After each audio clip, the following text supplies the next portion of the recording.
Is that why? Yeah, because like if I sat next to someone, they would like either sit away from me or like just look at me as being lower, you know, just because I'm a Latina.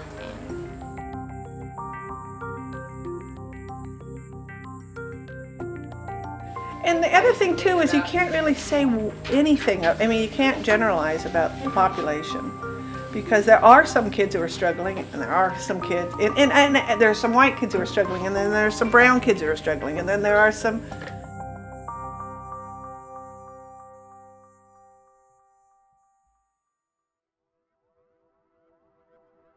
Nearly 16 million Latino immigrants reside in the United States, accounting for a total of 28% of all U.S. immigrants. Latinos are expected to make up 39% of California's population alone. This statistic is larger than non-Hispanic whites, who only make up 38.8% of California's population. In the Marin area, a large number of these Latinos are located in the Canal of San Rafael. The Canal neighborhood, which has Highway 101 on one border and Highway 580 on the other border, then also has the San Rafael Canal and the bay on the other side. So it's called the Canal because it's on a canal. Marin's average income is $90,000 and lists 17th on a list of the wealthiest counties in the country. The distribution of income in Marin is exceedingly lopsided. The top fifth of Marin's taxpayers take home about 71% of the county's total income. The bottom fifth earns 1.3% of the total income. The canal ranks the lowest in community well-being. This lack of distribution of wealth might just be what hits the Latino immigrants the hardest. The country is a country of immigrants, and we need immigrants. That was Tom Wilson, the executive director at the Canal Alliance, which is an organization which aims to help Latino immigrants. Well, the biggest injustice is really that people don't have access to, in many cases, even a legal opportunity to hold a job. So people who are so-called undocumented can't have an authorization to work, and so can't even legally work. And then there are a whole number of other things that are denied to people who are in that category. So I think that the biggest injustice is that we just don't embrace people who come here, just as our forebears were. It used to be, 50, 60 years ago, that in order to come to the United States and be a documented person living here, all you had to do was get a job. If you got a job, you would go down and sign up, and it seemed like it was a pretty straightforward process. But that's changed dramatically over the years, and it's now much more difficult. So I think the biggest injustice is just immigration policy. Who's going to get hired and who's going to do what jobs. You go into a restaurant, who do you see back in the kitchen? You see Latinos back in the kitchen. Who do you see bussing the tables? You see Latinos bussing the tables. And then from there on up, it's generally not Latino people. This wealth issue is well known around the Canal community, and it has a large role on many different Latino immigrants. And so then I came to the United States, and my dad stayed there, and so I was just with my mom. And then my mom had to work like 8 hours straight in the car wash, and so I had to stay with a lady. And then after a few years, my dad came, and so then we moved into like a room in the canal, and with my aunt, so we all shared like a room, which is kind of awkward because she had her husband and her kid, and my mom, my dad, and me. We've always been divided into groups and sections, I would say. It's really hard at times knowing that you come from because my mom is divorced and she's all by herself, so it's really hard knowing that she works very hard for a substantial amount of time, and especially knowing that she sacrificed so much leaving her family there in Mexico. And it's really hard at times knowing that my mom, or the majority of Latinos, receive not such good income, I would say, and they work for a substantial time of labor. So there's a lot of things that kind of annoy me when it comes into those terms. Like in money-wise, which like we have a competition of getting money with other people, and they treat us different, and it's hard for us to get jobs and for my parents to pay rent for our apartment.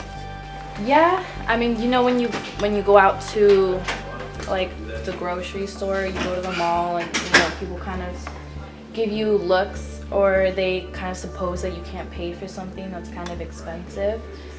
Like this one time, my mom and I went to Chevy's, and they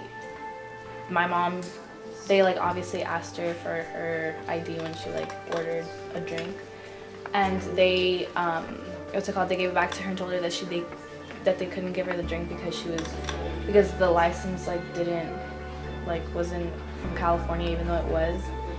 And so then my mom just kind of had us talk to the manager, and then they ended up giving us her actual drink, but like the whole like story behind it was that she didn't even check it. She just kind of like looked at us and assumed that we weren't, you know, that our license was fake or something like that. Some immigrants just don't have a big opportunity to jump into like more better jobs, so they have to stick with some other jobs that are minimum wage. It seems like a possibility that at least part of this issue is caused by a language barrier. Now his language is absolutely no problem, and it turns out, well, he wasn't just bright, he was really bright. Maybe he was bored in high school. I don't know. Maybe he was homesick. Maybe he was, who knows, not challenged. I don't know. I mean, maybe there were just too many challenges. You don't know. Then from there, he went on to, I can't remember if it was Princeton or, I think it was Princeton, some Ivy League school, did a master's. And you don't know who's sitting in your room, especially if they can't speak English. You just see some bunch of kind of scared but grateful faces. And then he did this bike ride.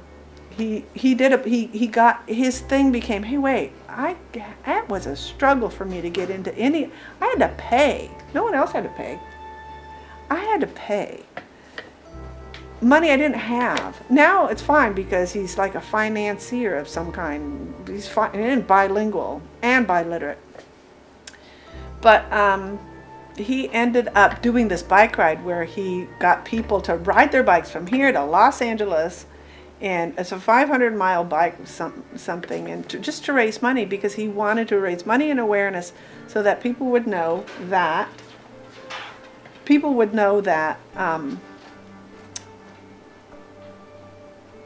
we might have some really bright kids, but they don't have access to schools.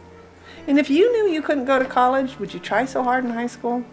If nobody was there at home just saying, well, of course, would you try so hard? So if this is mostly an issue of economics, is there even a real solution? What we really need to look at is not that people divide themselves up into those categories, but in terms of socioeconomics is to do away with that. I mean, that's the real solution to people dividing themselves up around their socioeconomic class. We shouldn't have socioeconomic class in the United States. We should have people who all have enough to provide for themselves and for their families, and we shouldn't have people who are so damn wealthy that they can't even spend all their money. So, you know, there needs to be a leveling. The president has been talking about that recently. But the so-called middle class initiative, that's another thing that's changed dramatically in the United States since I was a kid. In the 50s and the 60s, there was people who, if there was one working person in the family, a family could own a house, and they could have a car, and they could live in a nice place, and the kids could get a good education and all that sort of thing. That doesn't exist that way in the United States anymore because of the